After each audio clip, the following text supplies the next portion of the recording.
Welcome, and in this presentation I want to review z-scores for you. And we will discuss what z-scores are, why do we need to calculate them, what are they used for, why are they beneficial, and how to calculate them. But before we discuss these z-scores, let's review standard deviation.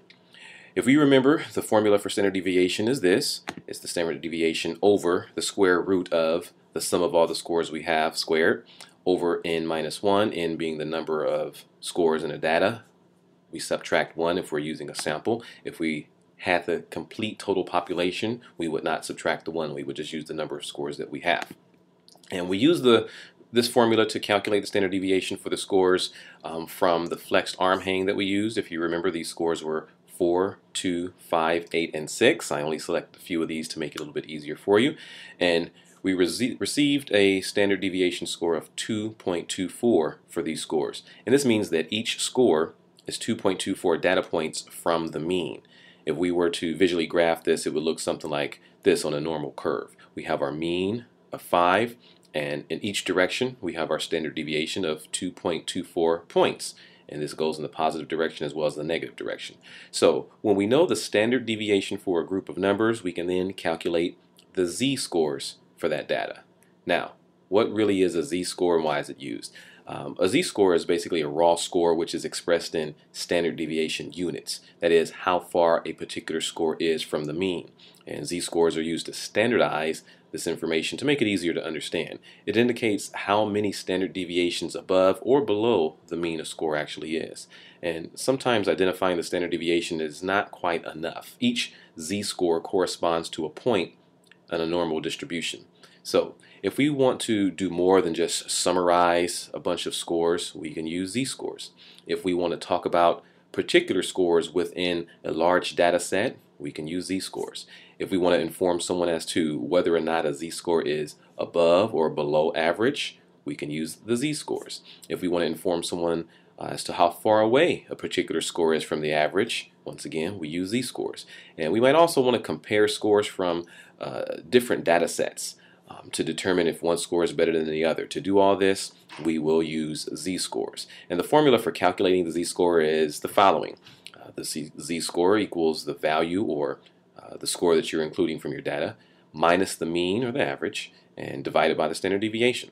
So let's say, for example, we wanted to calculate z-scores for the same data set we've been working with, which is the flexed arm hang scores, 4, 2, 5, 8, and 6. We know that the mean is 5, and we've calculated the standard deviation is 2.24, so we can plug these values into our formula.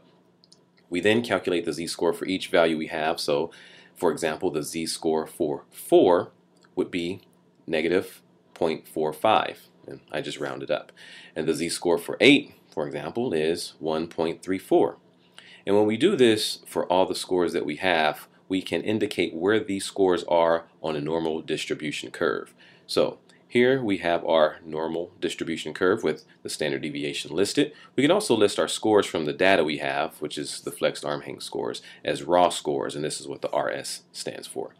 So with this information, we can say that a score of 6 is one standard deviation from the mean. We know that one standard deviation is 2.24 because we've previously calculated that. Or we can say that a raw score of 4 is one standard deviation below the mean. And this is where z-scores are helpful. When we calculate the z-scores, we're standardizing the scores and their distance from the mean. We can say that a raw score of 6, which is 0.45, is one z-score from the mean. A raw score of 7, which is 0.89, is two z-scores above the mean. And with these scores standardized, statistically, we can understand the difference in scores. So although we know that 6 is better than 5, until we calculate the z-score, we really don't know how much better it is. We can statistically identify 5 as the mean score and 6 as one z-score above the mean. So that tells us how much better it is. So instead of just saying 6 is better than 5 or 7 is better than 4, we can understand how much better one score is over another by using and calculating the z-scores.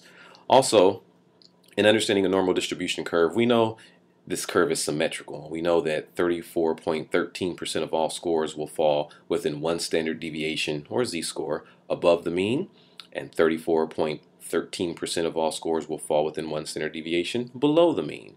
And the same is true for scores between 2 and 3 standard deviations, or 2 and 3 z-scores, above and below the mean. And we can use this information to calculate the percentages of z-scores. Now, I don't want to confuse you too much, so I won't spend time discussing this now, but just keep that in mind. And you'll need to know how to calculate the standard deviations and z-scores, understand their location on the normal distribution curve, be able to plot those things down, because this will eventually show up in the near future. So take your time, read through the text, listen to the presentation as many times as you need to familiarize yourself with this process, and let me know if you have any questions. That's it for now. Take care.